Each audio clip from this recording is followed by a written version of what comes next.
My name is Dr. Toju Chikiobi, but everybody calls me Dr. Toju. We have a terrific episode lined up for you today. We're going to be talking about healthy eating. I know. You've heard so much about healthy eating, you are sick and tired of it. But the truth is that healthy eating and fitness are the two pillars of a healthy lifestyle. There's no getting away from it. So what we're going to do today is we're going to try and help you make sense of nutrition, because I think if you know enough about nutrition, it might give you that little push you need to make a healthy lifestyle change. So don't go away. It's going to be a fun show. Stay with us.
Today we'll be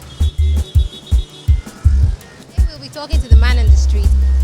Can you give me like an example of a healthy carbohydrate? A healthy carbohydrate. How about rice is good. What did you have for dinner last night? Last night, I had a late dinner, which was rice and dodo and fish. I took a foriro and atama soup. Nothing. What did you have for breakfast this morning? Um, this morning I think I had the local ogi. There's pap in English, yeah, Okay. with some biscuits. What kind of foods would you say contributes to diabetes or high blood pressure? I guess the kind of food that contribute to it is food that are not really properly taken care of. I really don't know much about food with high blood pressure because I know little about high blood pressure. How would you describe yourself? Underweight, overweight, obese, normal? Normal is good.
Okay, first and foremost, I would like to talk about the three main macronutrients, which are carbohydrates, proteins, and then fats.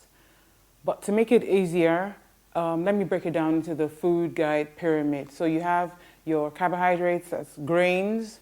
So for example, you have the brown rice over here, and you have the whole wheat pasta over here. These are samples of good carbohydrates. You have your proteins, which are like the fish over here.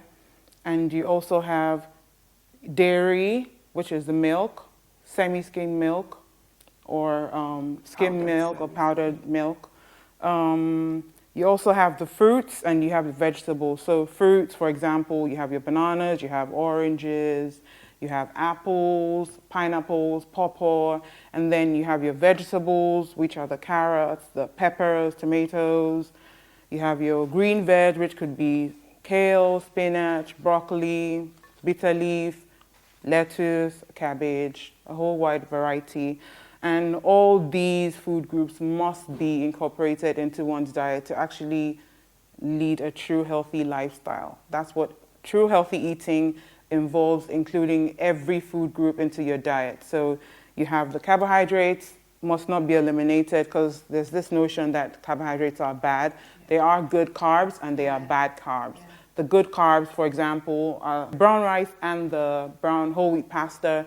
You have quinoa, you have oats, you have lentils, and then Even some of the natural ones, the local ones, like the millet. yes, you have millet, you have guinea corn. Exactly. Yeah, there's corn. Yes. So carbohydrates are not bad, but you just have to make sure that you're eating the good ones and not the refined ones.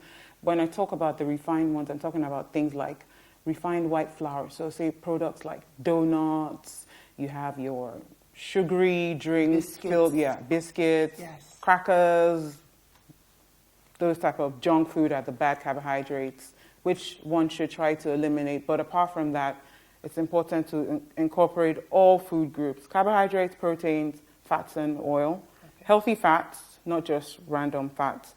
So for example, you have healthy fats such as coconut oil. You also have avocado oil, as opposed to using lard, for example, or as opposed to using palm oil. Certain types of palm oil are actually okay. Yeah, but a lot of palm oil that you find on the market is actually saturated with, it's not pure, it's adulterated, not unadulterated rather. Okay. Yeah. So how should we balance all these different food groups when we eat? How do we do that? Okay, so say for example, I'm not talking about weight loss here, just trying to lead a healthy lifestyle. So as opposed to filling up the entire plate with rice, you can kind of portion it. So you can do about a 45% carbohydrates, which could be your brown rice or your pasta or your oats. Some people actually blend oats and make it into like So it looks a like swallow egg, type thing. yes, Yeah. And then you can fill your plates with about another 45 to 50% of vegetables, and then the other quarter, 20 to 25% of it with protein. So I've listened to everything you've had to say, and I said, okay, I want to start eating healthy. How do I go about it? Okay. The first step to trying to eat healthy is, like they always say, if you keep healthy food in your house, or if you buy healthy food, you would eat healthy food. So first step is trying to fill your house. Grocery shopping, you must always make sure that you have your fruits and vegetables. You must always make sure that you have your whole grains and good carbohydrates. You must also try to incorporate dairy into your diet because calcium is very, very important. Other sources of calcium would be typically your sardines.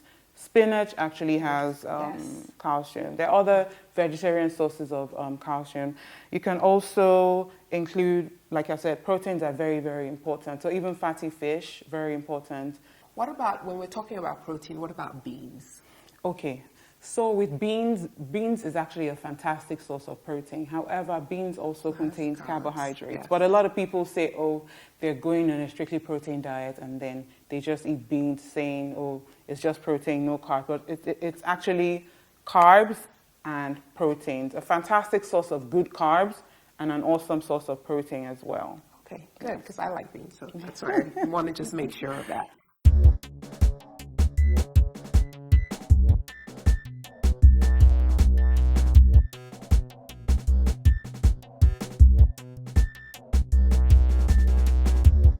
So, how do we start though? Okay, the first step to eating healthy, or rather I'll say the next step, since I've mentioned the first step already, is trying to track your habits with a food journal. One of the things, writing down what you're eating. Yeah, writing down what you're eating. One of the things I do on my program is I make my clients keep compulsory food journals. So they write down what they have for breakfast, they write down what they have for lunch, they write down what they have for dinner, they write down exactly what they're snacking on during the course of the day. If they're having any additional drinks, they must put it on the journal as well. And if they're doing any sort of activity, be it cardio, weight training, whatever it is, must be listed on the journal as well. So that way, we're able to kind of keep track on if they're eating right. And then if anything goes wrong, weight loss wise, or weight gain, or they gain weight, I'm able to know exactly what happened just through keeping track with a food journal. So you're able to look through and reflect on your general eating habits. You're able to look through and see whether you've actually had the essential carbohydrates that you need for energy, whether you've had some of the proteins which are very essential, whether you've had your healthy fats, because like I said before, all these things must be incorporated. And the only way you can actually keep track of it is via keeping a food journal. Very, very, very important. I so agree. Everything we've talked about now so far, I don't want people to feel like it's going, okay, this is for the shishi people, the elite, okay? The average person who's barely making ends meet, okay? And it's pretty much the same, isn't it? Pretty much the same. For example, people say healthy eating is expensive. Healthy eating is not expensive. If you're trying to, you don't have to eat broccoli and kale. You can do okra, there's ewedu, there's ugu. There's so many options we have available on the market. So healthy eating is not expensive. Trying to get the imported versions is what is expensive. Yes. Exactly. So I had talked earlier about the metabolism. So what is it that for a woman, like an average woman, how many calories a day should we be consuming? And if we're an average man, how many calories a day should we be consuming? Okay, so let's talk about a typical female between age 31 to 50 who leads a sedentary lifestyle should typically be consuming about approximately 1,800 calories per day to maintain her weight, not lose weight. And then when you're talking about someone who leads an active lifestyle, so a female between age 31 to 50 who leads a fairly active lifestyle can eat as much as 2,000 calories per day. And then for that female between the same age range, 31 to 50, who is very active, can eat as much as 2,200 to 2,400 calories, depending on the person's level of activity. So that's for female. Yes. So your typical male who is between age 31 to 50, who leads a sedentary lifestyle, can eat as much as 2,200 to 2,500 calories per day. However, if the person is fairly active, they can do as much as 2,600 to 2,800 per day. And if they are very, very, very active, there are different levels of activity. We have those who do the light jogging or light running for 15 minutes. We also have a typical bricklayer who's typically lifting weights and bricks throughout the whole day. They can eat as much as 2,800 to 3,000 and above, depending on the person's level of activity. So that's where metabolism comes into play, and calories. It's very important to actually know the calorie content of every single thing that you eat. Thank you so very much. I just want you to tell us one last thing. Give us some simple tips. You've told us all of these things now. What are some of the few nuggets? Give us just like 4 nuggets of things that we can keep in the back of our minds and say, okay, Damz said this to help me with eating healthy. Okay.